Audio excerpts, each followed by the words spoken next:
My youngest cousin is the one who first found the portrait. He was exploring the house at night, as he often does when the family is gathered together, and he stumbled across it on one of his expeditions. The boy was frantic the next morning, wouldn't stop babbling about his discovery to everyone. Well, to us kids at least. He didn't tell the adults. I think he was afraid of getting into trouble. It's a massive house, and my grandma always told us not to wander around, especially on the upper floors. And he's been a bullshitter all his life. He's Mason, so you'll forgive me for initially disregarding his claims as nonsense. I just rolled my eyes and went back to my book. My sister and my cousin were playing Mario Kart and barely even registered him at all. But he kept insisting, kept waving around his hands and getting all up on our faces. And he swore on his life, that he was telling the truth, and the doubt started to set in. I admit I was curious. We all were, a little. So after an impassioned plea for support, we caved, and to Mason's glee, we came up with a plan. A plan that would involve waiting until all the grown-ups had gone to sleep, and then sneaking out of our rooms to find this supposed bleeding portrait. So this is where we find ourselves now. My sister and I, flashlights in hands, sneaking out of our room and down the corridor to knock on our cousin's door. We should be okay. The adults' rooms are on the opposite side of the house, but you never know who could be up and about. We don't need to knock in the end. The door is slightly ajar, and with a quiet push and a soft creak, we head on in. And it revealed that the boys were all ready and waiting for us. Mason is whispering excitedly to his brother, who tries and fails to hush him repeatedly. "Okay, guys," Mason says to us. "Are you ready? Okay, flashlights off for now. Come on, let's go." And he pulls open the door and sneaks off into the dark. Exchanging glances, we click off our lights and follow. Our grandma's house is so big that there are multiple sets of stairs for each floor, and we creep towards the back of the house now to a set of stairs that's rarely used.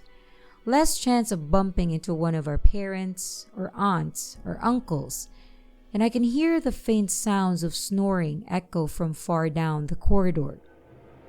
The staircase seems much taller at night, and we look up at it nervously, hearts pounding with the thrill of doing something you're not supposed to, beneath the added excitement and mystery of the veil of darkness. Heavy, deep-colored steps ascend into the gloom. The infamous forbidden floors lie above. "I'm scared, Charlotte," my sister whispers to me, clutching my sleeve, but I shush her and tousle her hair.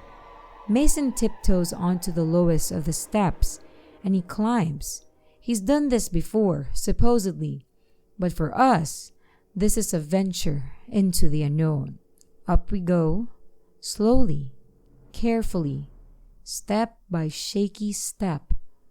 Molly, my sister, clutching tight to my hand, and Mason leading the way, and my other cousin Ethan close beside.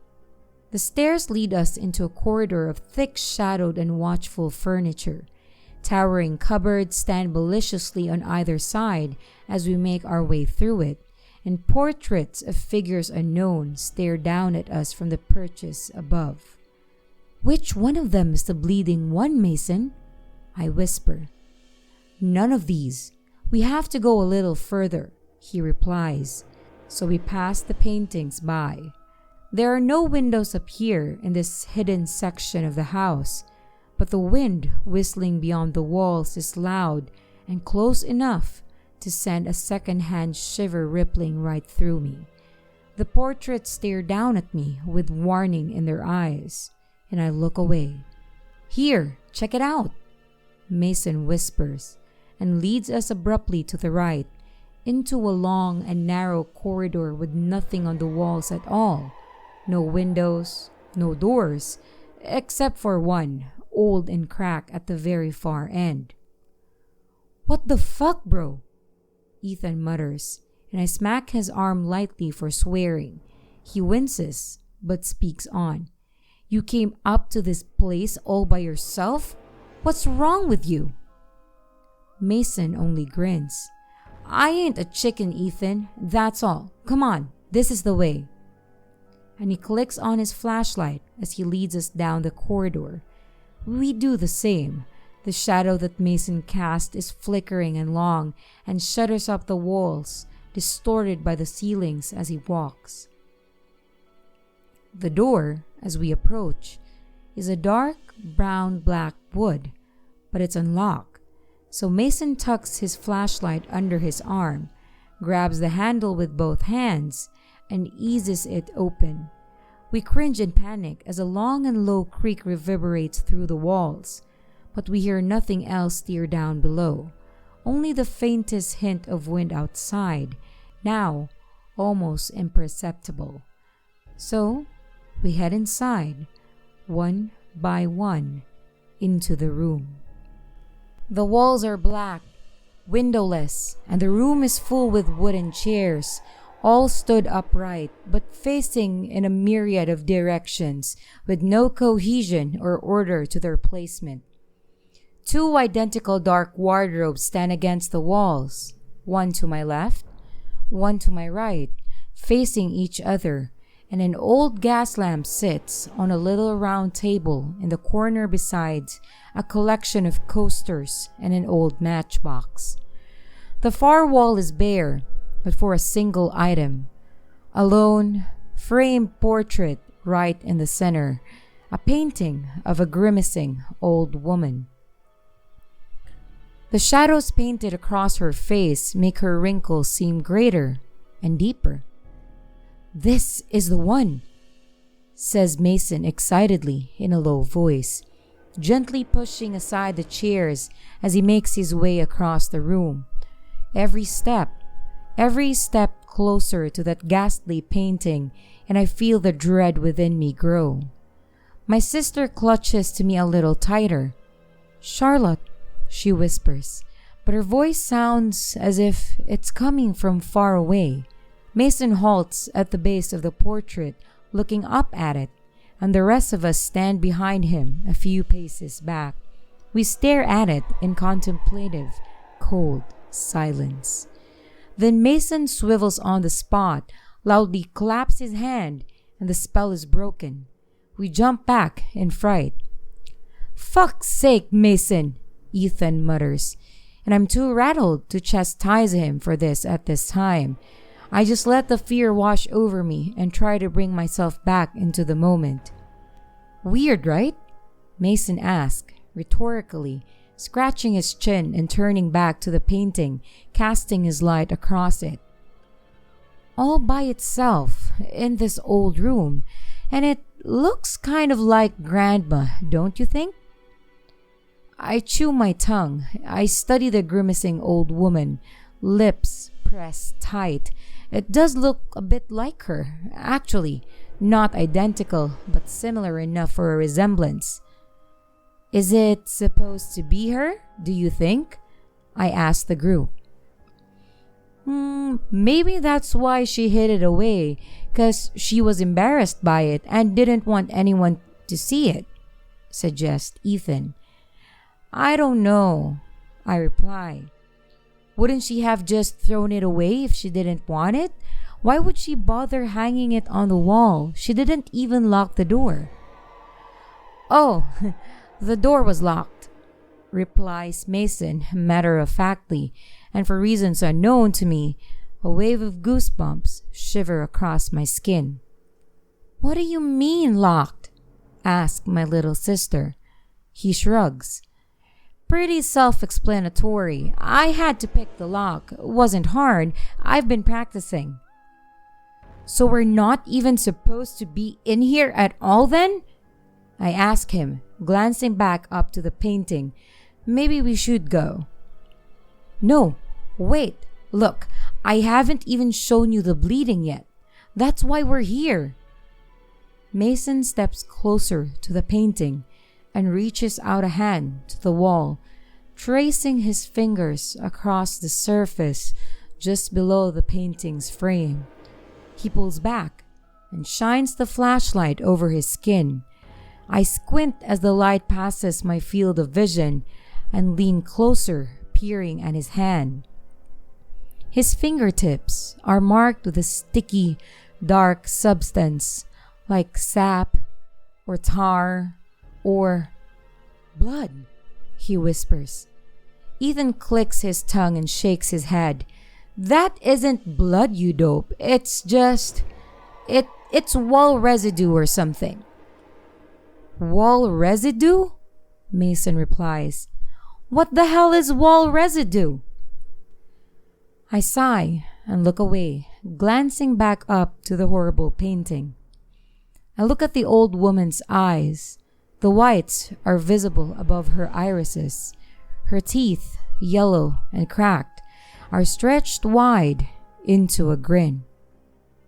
Teeth. Grin. I cry out in sudden alarm, a gasp of such genuine terror that the conversation in the room is silenced at once.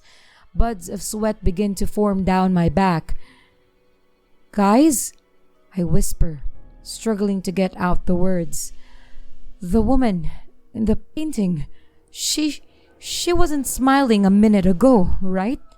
You couldn't see her teeth.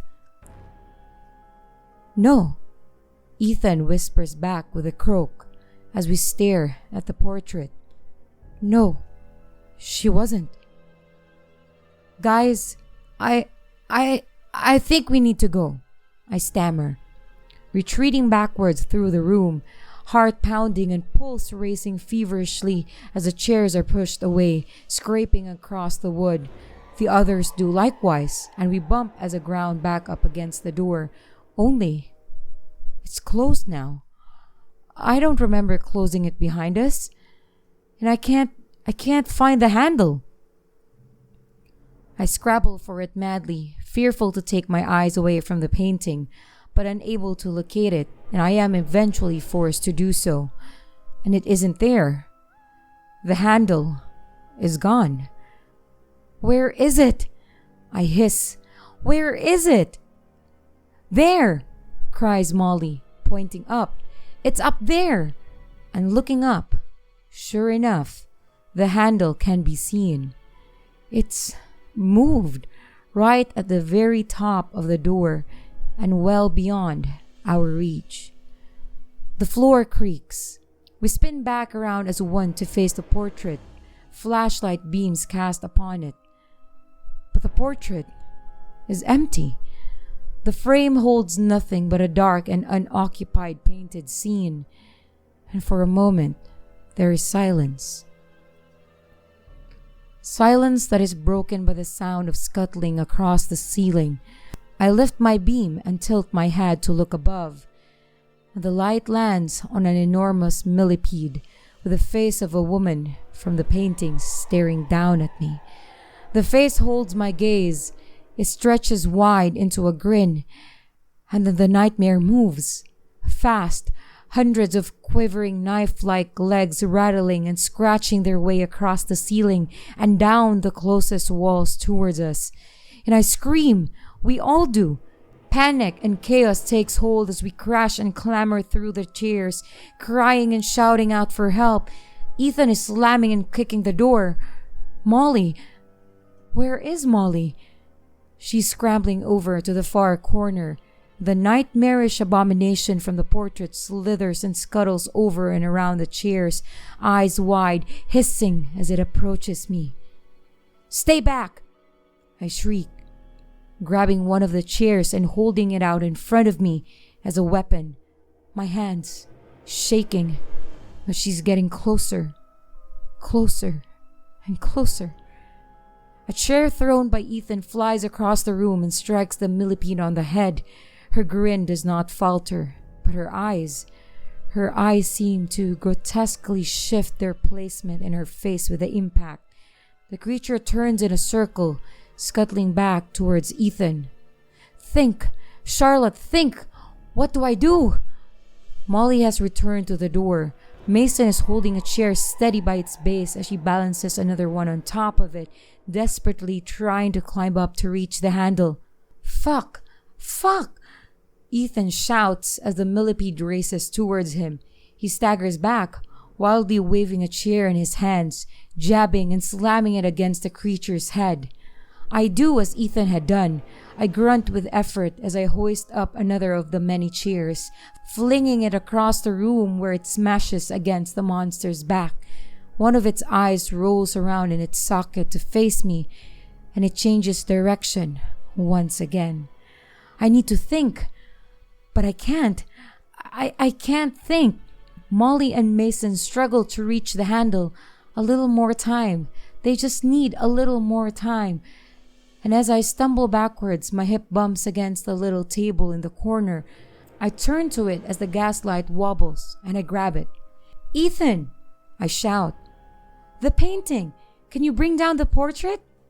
Ethan nods and quickly pushes his way through the chairs as I haul open the door to the nearest wardrobe, banging the door shut behind me and holding it tightly closed as the millipede hisses and scratches hungrily on the outside. It gnaws and claws, but gives up after a minute. I hear it scuttle away through the chairs. I gather my courage and push the door open and jump back into the room. Ethan managed to tear the portrait from the wall, and I watch as he throws it to the floor. Naughty children shouldn't enter locked rooms, the monster hisses, her voice rough and warbled. Now what, Charlotte? He yells at me, running round in a circle and away from the creature. Stand clear! I'm going to destroy the portrait, I shout back. Maybe that will stop it. Maybe that will destroy the monster. Do it, he screams as the millipede stops. It cracks the upper segments of its body around to stare at me, ever grinning as I flick the gaslight on. It steams and hisses, and in a shaking hand, I go to strike one of the matches. It snaps in two. Quick, Charlotte! Ethan cries out as the millipede approaches. It's a long room, but not that long. I can see it getting closer and closer at the corner of my eye, the heavy scratchings and scuttlings of its legs getting louder and louder. I try lighting another, and mercifully, this one catches. I bring it to the gas in a shaking hand, and it lights in an instant. Then with all my might, I hurl the little lamp down onto the portrait. It explodes in a small but powerful burst of fire, and I have to shield my eyes for a moment with a blast of light. A high-pitched shriek rings out around the room as 100 flickering shadows are suddenly cast up and all around. There's too much movement. I can't work out what's going on. And then, the door to the room swings open. Molly has reached the handle and has pulled it tight, kicking her legs in the air as she brings the door around. Then she falls and Mason catches her with a grunt. Come on, Charlotte! Ethan shouts at me. I swivel my head from side to side looking for the monster, but I can't see it. It has vanished. So with one last look at the burning portrait, I run through the room, joining the others and sprinting back out into the corridor, slamming the door tight shut behind us. Back through the dark corridors we run, slamming furniture as we do so, scrambling back downstairs to safety. And at the bottom, a shadowed figure awaits. We scream and collapse into a heap, sprawling into a pile at the bottom as the figure becomes clear. Grandma. What in God's name are you kids doing out of bed? She asked, adjusting her glasses. Didn't I tell you not to go up that floor? We babble incoherently and over each other, all speaking at once until she can calm us down. And once she has, we explain what we saw. We come clean. We tell her we found the painting. We tell her that we were attacked by a monster. We get to the point where I hid in the wardrobe and she interrupts. Oh goodness me, she says shakily, drawing us into a hug. Mason, that was a very foolish thing you did, unlocking the door like that. It's dangerous, that room. Very dangerous indeed. It was locked for a good reason, and you must promise me never to go up there, ever again. Of course, Grandma, I reply. We all do. Never again. I'm just so glad that you're safe, she murmurs. And you're safe now, I promise you. But we need to go back up. We need to lock the door, stammers Mason, just to be sure. You don't need to worry about that, says Grandma. Even if the door we left wide open, she cannot leave the room. That's what the portrait is for. There is a pause. What do you mean? I ask her. The portrait keeps her bound to the room, so everything is just fine, says Grandma, just as long as the portrait remains hung on the wall. Then she cannot leave the room. I look to Ethan, and my blood runs cold. Grandma adjusts her glasses. Why? You didn't damage the portrait, did you? Hi everybody, it's your creepy sister here. Thank you so much for watching the video. I really do appreciate it. And if ever you want to send me a story to read, you can send it to my email, which is in the description of the video. If you want to follow me on my social media, links and information about my Instagram, Twitter, and Facebook pages are in the description too.